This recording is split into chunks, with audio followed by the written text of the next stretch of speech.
Jadi ini fenomena ya bro, ini fenomena mungkin baru kita aja nih Mas Agil yang mengangkat bahwa Wapres ini kenapa tiba-tiba berisik banget gitu. Fenomena Wapres berisik itu menurut gua tanda tanya. Ini hal yang cukup membuat kita curious juga. Wah ini Ma'ruf Amin belakangan ini terus bicara terus bro, bicara terus. Sebuah fenomena sebetulnya yang kenapa kemudian banyak yang resah nih kalangan yang senior-senior ini gitu.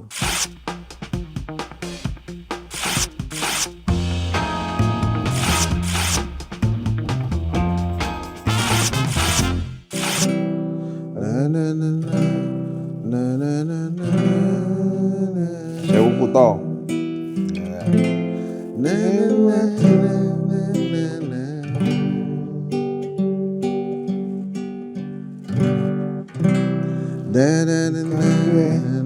Padha ra ngerteni lungamu ning ndi.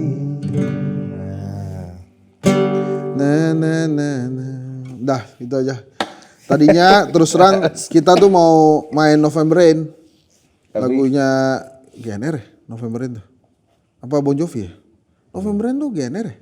Iya. GNR kata Mas Agil. GNR itu kan artinya Guns N' Roses. bukan tuh kan itu kan inisial. Oh, Gibran. Bedil Karo. Oh gitu. GNR. Iya bener. Makanya itu nggak jadi nyanyi kan lu karena tahu kan kodenya itu sebenarnya. Oh. Lo jangan sampai ngegibranin gue gitu dong. Serius kan nih? Gibran dong. Oke. Kan lagi rame tuh kalau di X tuh. Ini bahaya bros ngomongin nama itu sekarang. Banyak telepon masuk nih.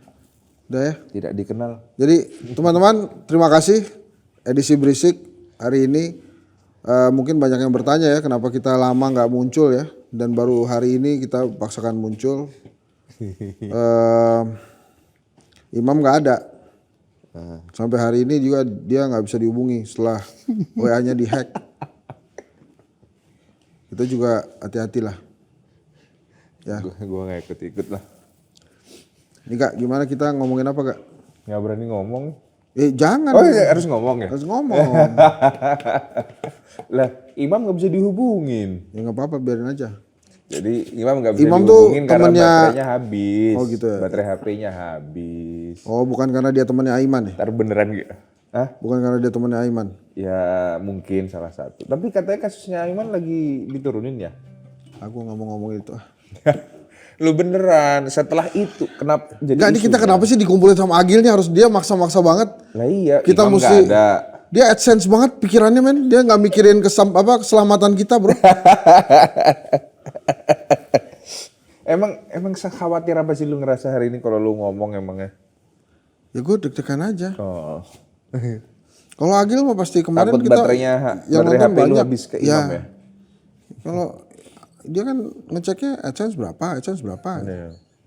Dia nggak Emangnya lihat. bahkan dari tadi ya, dari tadi kita kemari kan dia nggak nanya tuh Mas Imam kemana ya? Enggak. Nggak nanya. Dia tuh tadi pokoknya gua datang. Dia bilang tunggu yang lain ya. Terus kan gua di samping tuh di sebelah. Terus dia cuma ngasih tahu itu Riga udah ada mulai aja. Nggak nanyain Imam kemana men? Nggak nanya. Dia yang penting AdSense ya. AdSense. Dia nggak nanya seberapa banyak HP kita hari ini sering dihubungin sama nomor-nomor tidak dikenal gitu. Yes. Padahal maksudnya pinjol itu.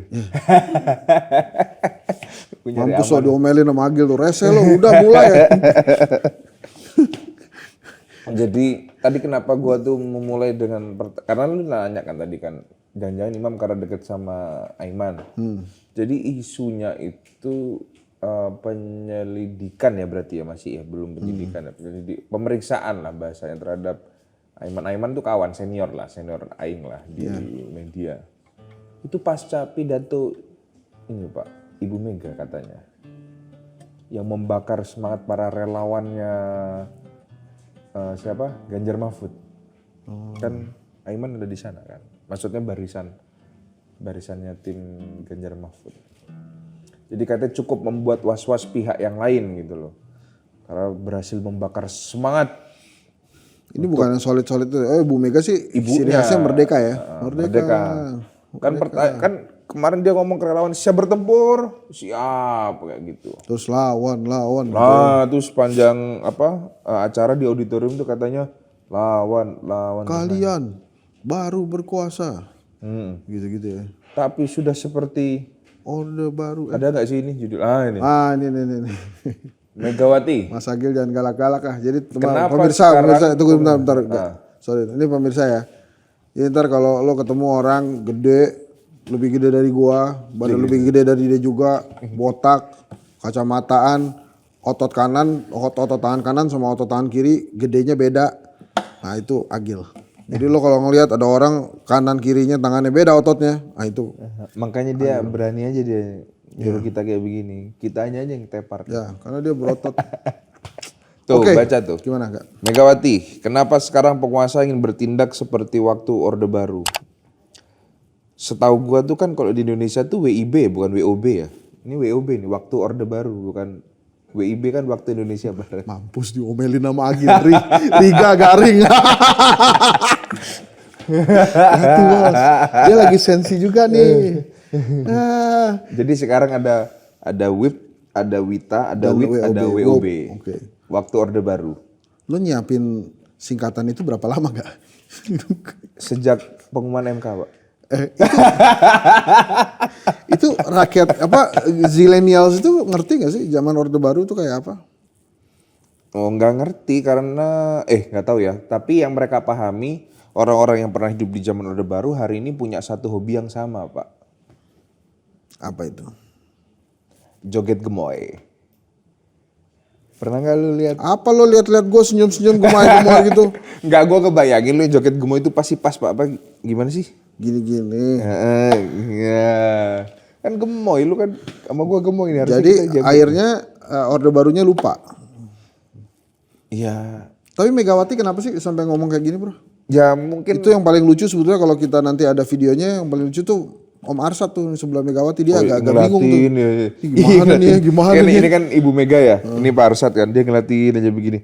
Nih salah nggak ya, gue salah. Itu statusnya cuti nggak sih dari Kadin? Apa keluar? Ya gue nggak tahu, tapi kan yang jelas dia pengusaha kan, pasti dia pusing juga. Aduh gimana nih usaha gue nih? Ibu marah-marah gini lagi. Pas banget lagi gue di sampingnya gitu.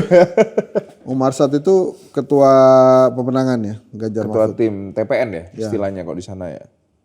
Jadi cuti dari cuti. Kadin dan Indika. Nah kalau cuti berarti bahaya Pak. Itu nama yang paling bawah jangan ditulis dong Om Agil.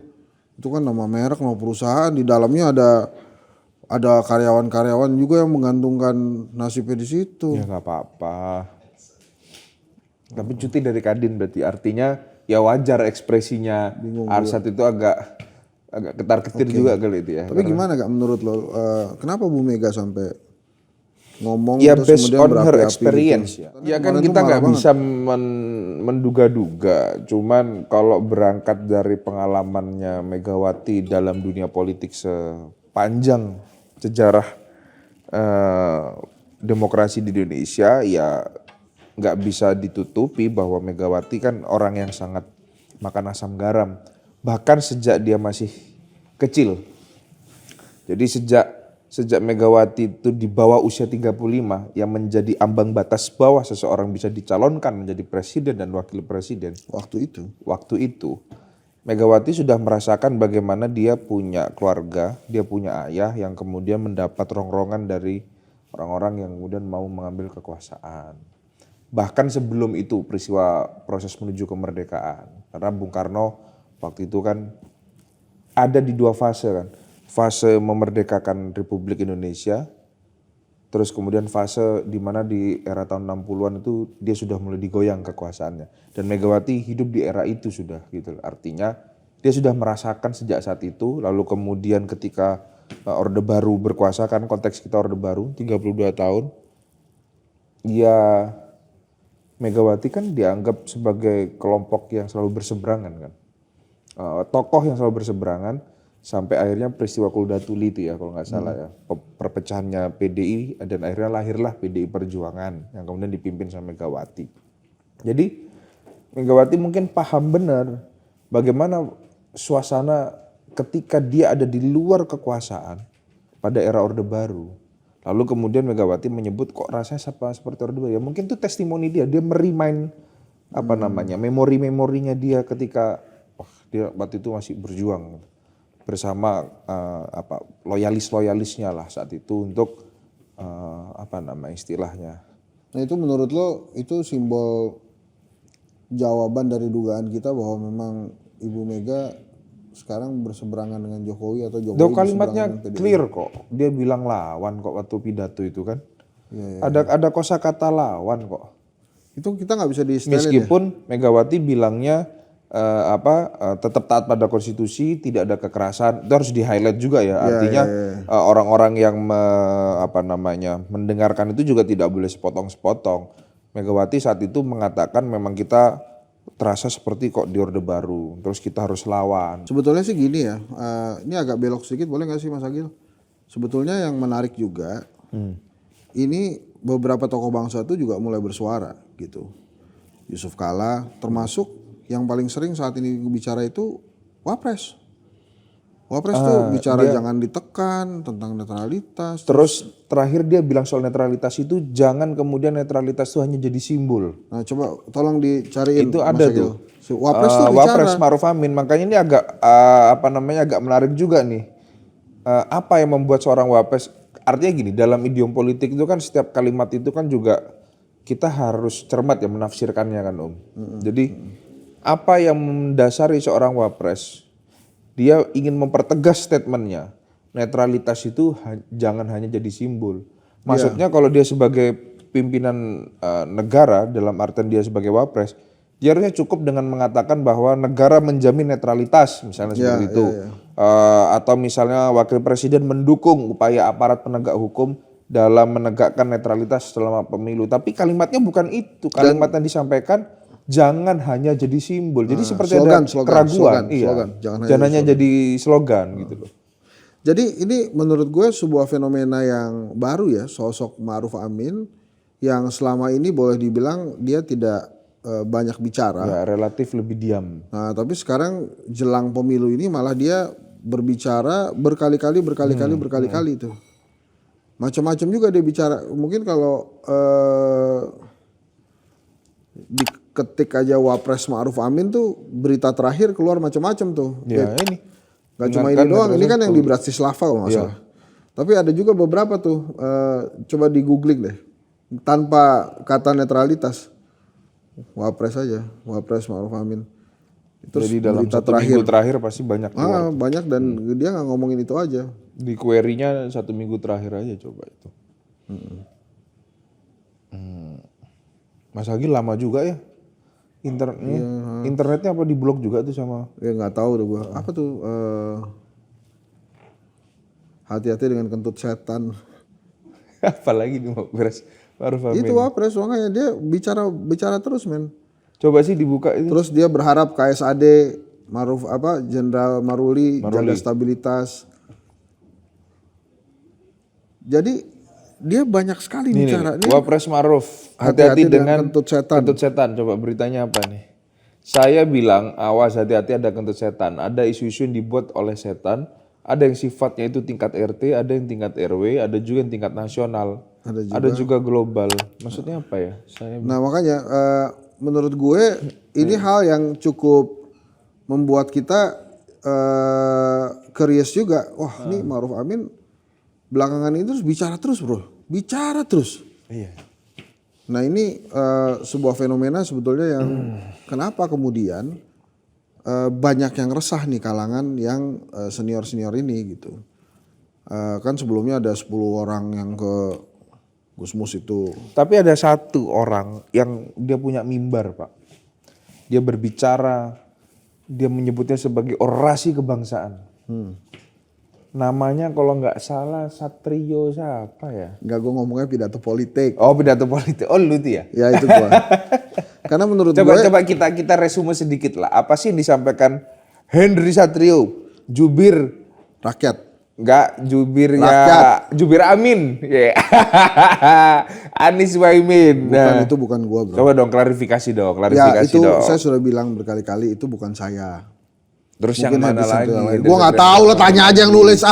Udah kok kita bahas pidato politik. Jadi waktu pidato politik gue itu merasa bahwa harus ada media lain yang bicara tentang kondisi negeri. Gue bicara tentang janganlah sembako tuh ditukar sama demokrasi, sama suara.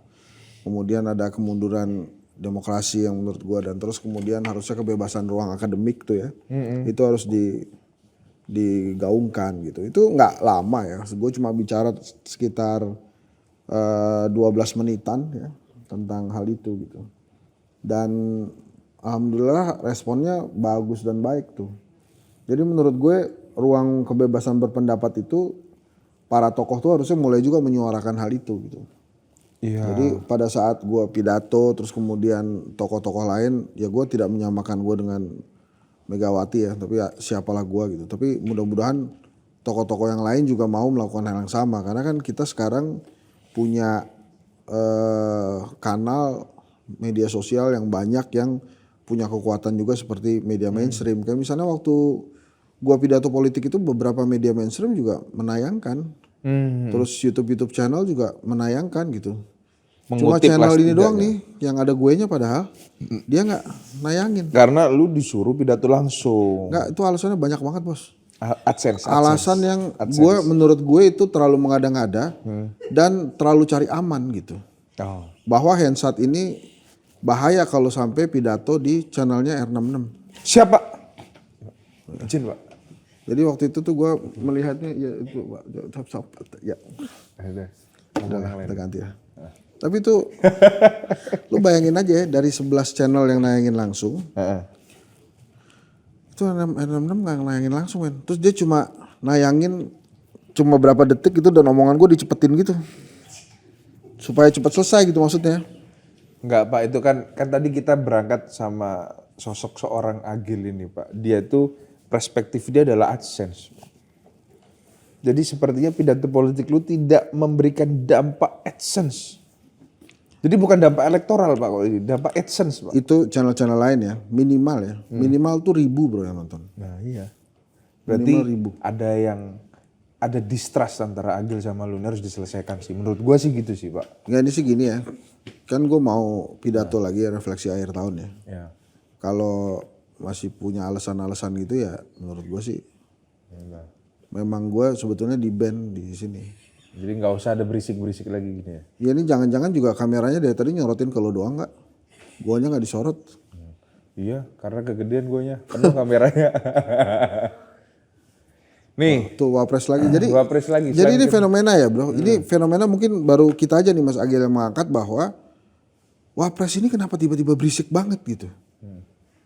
Fenomena Wapres berisik itu menurut gue tanda tanya. Dan cocok jadi thumbnail juga tuh kali.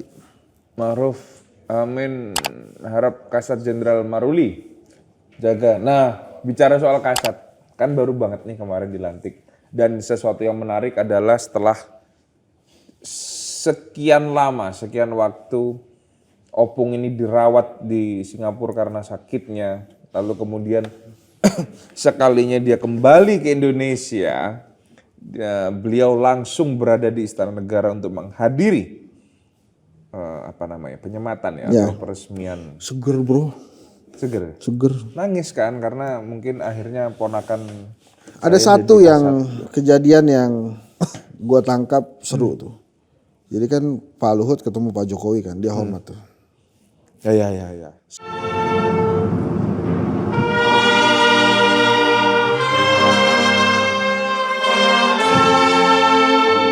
Sama Pak Jokowi diturunin tangannya. Oh ada ya momen itunya ya? Itu apa menurut lu tuh? Kenapa begitu? Apakah Pak Jokowi masih khawatir dengan kesehatan Luhut kalau tangannya keangkat kelamaan gitu? Ya mungkin karena kan mungkin otot dan sarafnya kan harus recovery total dulu kan. Jadi presiden baiklah itu. Ya sudah beres, Mas Gibran sudah ditetapkan KPU, kampanye sudah mulai jalan, Pak Luhut kembali ke Indonesia dalam keadaan sehat. Alhamdulillah kita sempat mendoain ya. Rambutnya putih ya sekarang ya? Iya. Belum disemir lagi. Ya. Kan biasanya hitam. Tapi Pak Luhut tuh aslinya galak gak sih men? Kan lo kan ring satu semua lembaga lo. Batu. Enggak tahu ya harus. Tapi kalau menurut versi teman-teman yang sering berinteraksi sama beliau ini orangnya sangat terbuka. Artinya tidak pernah basa-basi. Ya memang khasnya kawan-kawan kita yang satu daerah dengan Opung ya atau Pak Luhut. Orangnya asik, bercandanya juga bikin orang ketawa meskipun di usia beliau. Artinya jokesnya tuh masuk lah di kalangan kawan-kawan yang relatif lebih muda. Terus ya cukup perhatian sama beberapa teman-teman, testimoninya sih begitu. Perhatian lah sama orang-orang yang ada di sekitarnya. Ya kan positif kan. Iya. Terus kita tuh ada topik apa lagi sih setelah ini terus? Tapi itu Pak, gue pengen bahas tadi kan soal Kasat tadi tuh. Oh iya, lo boleh. Pelantikannya Nah, Kasat. tadinya gue mau ke kampanye hari pertama. Iya, karena kan ada urusannya. Oh iya itu tuh penting tuh. Terus sorry. Iya Kasat ini. Jadi menurut Om Hendri Satrio akan seperti apa situasi Kamtipmas kita setelah Panglima baru ditetapkan, terus kemudian Kasat yang baru juga ditetapkan. Karena konon kalau kita berangkat pada historikal politik kita terutama 32 tahun di Orde Baru, stabilisasi politik itu sangat bergantung pada upaya-upaya atau langkah-langkah yang selalu dilakukan oleh kawan-kawan dari militer terutama dari Angkatan Darat. That's why kenapa ada Kodam, ada Kodim sampai ada Korem. Karena skup wilayah untuk melakukan monitoring itu jauh lebih bisa dilakukan ketimbang misalnya matra yang lain. Ini bukan berarti menafikan fungsi matra yang lain, tapi faktanya itu pada sampai tingkat Korem kan.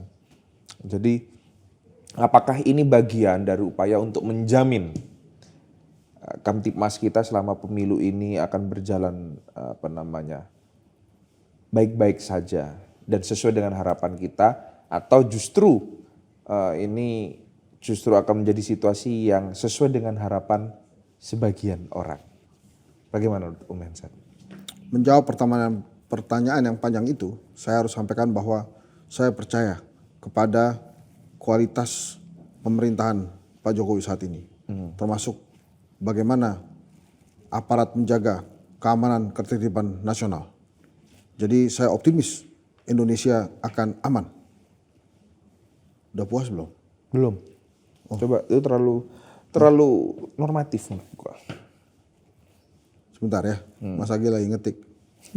Oleh karena itu, kita wajib mendukung pemerintah dan percaya kepada pemerintah terhadap pelaksanaan pemilu 2024.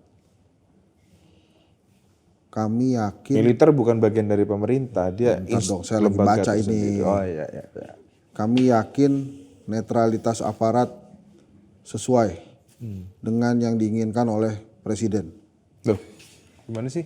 Mas Agil cari gara-gara. Tadi kan kita bilang harapan kita itu kan harapan rakyat toh Pak. Iya itu dia bilang netralitas itu akan sesuai dengan harapan Presiden. Tapi Presiden kan juga mengharapkan netralitas. Bagian dari. Udah itulah pokoknya kayak gitu kita nurut aja. Coba ini kepercayaan, kita percaya bahwa tapi tidak percaya terhadap keamanan data. Ya karena bukan tugasnya sumber militer mungkin, karena itu tugasnya KPU dengan segala perangkatnya. Tapi faktanya isunya kemarin ada pembobolan data ya. Jadi teman-teman itu ada berita ya, KPU dibobol hacker, data 204 juta warga RI dijual di internet. Itu MM-an kan ya kalau nggak salah nominalnya ya. Hah? MM-an kan nilainya. 204 juta warga. Enggak, itu diperjualbelikan data itu. Kalau menurut lu sebagai seorang dosen ilmu politik itu apa sih? Misalnya nih, let's say lah data itu sudah dibobol nih. Data itu diperjualbelikan itu untuk apa? Ini ada dua hal menurut gua yang ingin disampaikan pesan oleh si hacker ya.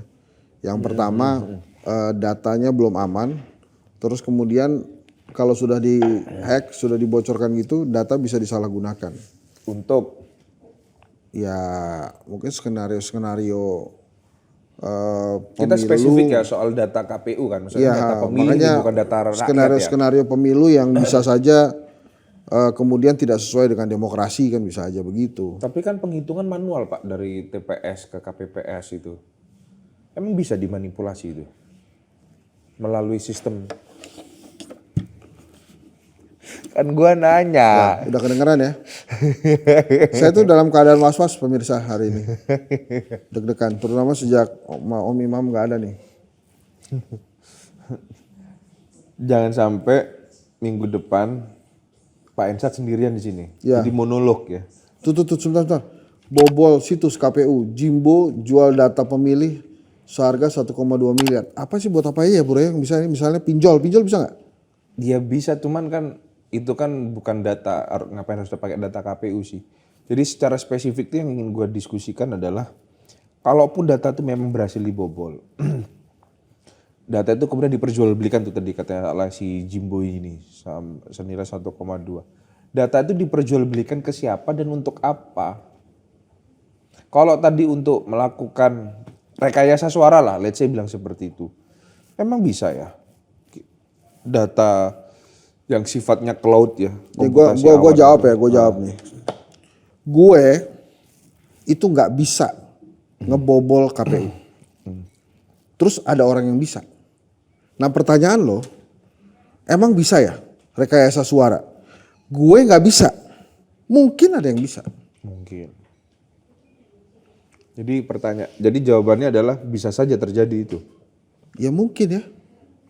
Atau ini cuma sekedar kebanggaan dari hacker doang? Nah kadang-kadang kan banyak kan beberapa, bahkan gak hanya di Indonesia kan, di luar negeri bahkan motivasi dia membobol data lembaga apa sih? Justru dia pengen nunjukin kalau gue bisa dan lembaga itu masih lemah misalnya apa cyber security mereka gitu kan. Ada nggak aja sebatas itu? Atau bahkan yang ketiga Pak, ini unik juga berapa kali kita temukan di berita. Beberapa orang itu entah di Indonesia atau di luar, dia membobol data supaya dapat pekerjaan Pak dari lembaga yang dia bobol datanya. Oh itu kan di film-film ya? Emang di film-film ada ya kayak gitu? Ya mungkin kayak gitu. Jadi dia menaikkan harga pasarnya dengan membobol. Dia misalnya, jadi kalau kita tuh rame-rame ya ikut WordPress atau misalnya LinkedIn terus kita daftar pekerjaan. Kalau hacker-hacker nih enggak, gue pengen masuk institusi A nih kerja nih. Jadi orang IT-nya dia gitu pembuktian kan. Dulu. Iya pembuktian langsung dia di lapangan. Gue bobol di data lu kan nggak aman kan. Berarti kuncinya jadi ada penawarnya itu ada di dia gitu loh. Itu Mas Agil tuh lihat. Boleh juga tuh buat nambah-nambah AdSense. Jadi maksudnya dia mau ambil tuh data yang dibobol. Terus mungkin dia bikin akun-akun baru. Terus buat ngeklikin acara kita ini bro. Biar kesannya AdSense-nya. Tapi tuh kelihatannya effortnya tuh bukan ahli IT banget ya. Maksudnya diambil datanya terus dibikin akun email baru gitu. Ngapain? Iya. Ini dia pura-pura cerdas aja nih. Dan gue bacain lagi. Jimbo nih siapa juga kita nggak tahu kan ya. Yeah. Sama kayak berapa waktu lalu ada Bjorka. Itu anonimus juga kan. Menarik sih artinya. Nggak, terus sekarang apa yang dilakukan oleh KPU? Ya harusnya melakukan proteksi data. Proteksi data yang lebih kuat dengan menguatkan tata sistem cyber mereka. Itu tadi kenapa ada opsi dalam argumen gue tadi di poin nomor 3 tadi. Ada beberapa orang yang sengaja menunjukkan dirinya mampu untuk melakukan pembobolan atau penghackeran terhadap situs sebuah lembaga. Apapun itulah dalam hal ini konteksnya KPU. Itu untuk menawarkan diri, KPU datamu itu masih berhasil aku jebol. Kalau datamu pengen secure ya pakai jasa saya. Itu banyak Pak yang kayak gitu. Itu kalau kita mau berpikir positif nih soal transaksi ekonominya seorang pembobol lah. Tapi di luar itu bisa saja tadi terjadi. Memang itu berhasil dibobol entah oleh pihak mana dari dalam atau dari luar kita tidak tahu. Lalu kemudian terjadi itu namanya penjual belian data. Nah yang nggak bisa gue jawab data itu akan difungsikan seperti apa. Karena gini Pak, kita bicara misalnya pencalegan deh, calon legislatif misalnya. Kan para caleg atau partai-partai politik juga sudah punya data toh. Mereka ada di dapil A, di wilayah A misalnya. Kan mereka sudah punya data. Ini daftar pemilih tetapnya siapa aja kan mereka udah punya. Makanya ini pembobolan ini fungsinya apa? Dan berita pembobolan ini kalau nggak salah muncul bersamaan dengan harinya ya. Pengumuman KPU buat debat. Itu juga menarik juga tuh kita bahas. Itu menarik karena coba itu dibuka. Katanya Ketua KPU Hasyim ingin merubah format debat capres dan cawapres. Katanya jadi sosialisasi. Jadi sosialisasi, jadi jangan kayak kuis cerdas cermat katanya. Ini rame di aplikasi sosial media X. Karena loh, kok jadi begini? Harusnya kan adu gagasan, adu visi misi gitu kan. Kok jadi terus ternyata dibatasi ya, tidak ada apa namanya? Pokoknya ini soal keberlanjutan atau apa sih gitu loh. Ya jangan sampai juga kemudian acara debat ternyata boleh bawa jubir mendampingi capres-capres. Emang ada isu gitu? Yang nggak ada. Tuh, Contoh tuh. kan, KPU bahas metode debat capres-cawapres agar tak dikritik bak cerdas cermat. emang yang ngeritik siapa? Justru kritik itu hadir setelah ucapan KPU yang seperti ini. Makanya itulah kita perlukan imam di sini. Karena dia sebagai moderator Iya, dia moderator. debat capres waktu itu. Kita bertiga dipertemukan oleh acara moderator. Ya. Kok acara moderator? Acara debat pilpres. Beliau Imam Muhammad ada jadi di moderator. KPU, lo di ruang kontrol. Gua lo di orang stage. yang Dan semua behind of the stage itu adalah Agil namanya Pak. orang itu juga. Orang itu pelakunya Pak. Yang otot kanan sama otot kirinya Itu beda. dia Pak. Tersangkanya dia itu Pak. Itu beneran dicari tuh musuhnya ya. Iya. Jadi netizen tuh gitu. Dia sering banget pakai kaos tangan panjang. Jadi orang salah kalau imam yang diambil ya, harusnya Agil ya. Emang beneran imam diambil Pak? Ya gue nggak tahu bro, tapi yang jelas kan dia nggak ada sekarang. Tuh, akan gelar debat capres 5 kali, kemungkinan apa? Nggak, yang gue dengar itu nantinya hanya ada seperti sosialisasi. Kecuali lagi berdua Pak. Jadi capres-cawapresnya lagi berdua ada satu. OmEnsat, gue mau nanya nih. Boleh nggak capres dan cawapres ketika pada event debat pilpres ya, debat capres atau cawapres, mereka izin untuk tidak hadir karena ada urusan publik sebagai pejabat publik? Kalau itu setahu gue nggak boleh. Jadi kalau acara formalnya KPU, semua peserta harus hadir. Harus hadir ya. Misalnya mungkin ada narasi dari tim kampanyenya kan ada yang lebih penting mengurusi rakyat. Ya kecuali dipanggil presiden ya. Ya siapa tahu boleh nggak tuh? Harusnya nggak boleh. Maksudnya capres atau cawapres tidak menghadiri acara debat karena ada kepentingan jabatan yang Izin sedang sakit diemban, misalnya, izin sakit lah. Kalau izin sakit sih kayaknya sulit Pak. Kita menemukan alasan itu. Karena yang kemarin-kemarin ini kan ketika kampanye di open ya harinya ya, hari pertama kan ada beberapa tokoh dari ke-6 orang ini atau ketiga pasangan calon yang memutuskan untuk tidak ikut kampanye di hari pertama karena mengurusi pekerjaan rakyat lah istilahnya begitu. Nah itu mungkin nggak alasan itu juga digunakan ketika nanti debat capres dan cawapres. Kalau debat capres kan penting ya. Jadi sih harusnya nggak boleh ya. Kalau kampanye kan memang diberikan kebebasan. Ini ada kampanye 75 hari. Kalau jadi debat capres cawapres, kalau temanya jadi sosialisasi capres dan cawapres gimana? Iya. Ya kita saksikan juga tetap. Tetap saya. Kalau sebagai pengamat kan pasti juga akan diundang kan untuk mengomentari itu. Ya kalau kita bicara soal orang nonton itu kan pasti ingin sesuatu yang meriah ya. Maksudnya ada pertarungan gagasan antara para calon pemimpin bangsa. Gitu. Karena gini bro, sudah terbukti di beberapa event pemilu, baik itu pilkada maupun pilpres, slip tongue ya, keselio lidah itu bisa menurunkan elektabilitas bro. Jadi momentum politiknya bisa kena di dia dan dia bisa menurunkan elektabilitas itu. Wow. Jadi memang dijaga betul forum-forum resmi, jangan sampai kemudian ada slip tongue. Lebih baik ada yang joget-joget daripada slip tongue. Gitu. Jadi memang pasti kalau ada capres-cawapres yang belum siap, mereka akan lebih memilih untuk tidak menjawab pertanyaan atau berbicara seperlunya. Bahkan kalau perlu baca. Supaya nggak slip tongue. Tapi kan semua capres-cawapres pasti dikasih materi sama tim debatnya mereka masing-masing dong. Iya. Pasti baca dong. Pasti baca. Maksud gue baca pada saat debat. Kan kalau sosialisasi akhirnya bisa baca kan. Iya. Waktu 2019 kan seru tuh. Ada katanya ada earphone ya. Apa namanya? Ya katanya isunya earphone-nya tuh di telinganya tuh bisa komunikasi sama timnya gitu. Iya. Jadi itu menarik sih. Nah ini ya kita mungkin mesti bahas tuh dengan Mas Imam dan Mas Agil lagi tentang khusus tentang kampanye nanti kira-kira gimana, karena gue dengar juga perhatian internasional tuh sudah semuanya melirik pesta demokrasi di Indonesia. Sampai kemudian di media sosial itu juga ada pembicaraan tentang SOS demokrasi Indonesia. Jadi memang sudah keluar SOS? Iya, gue yang nge-tweet soal itu. Oh, oke, belum gue retweet berarti. Ya. Nah itu menjadi perhatian dunia internasional juga. Iya.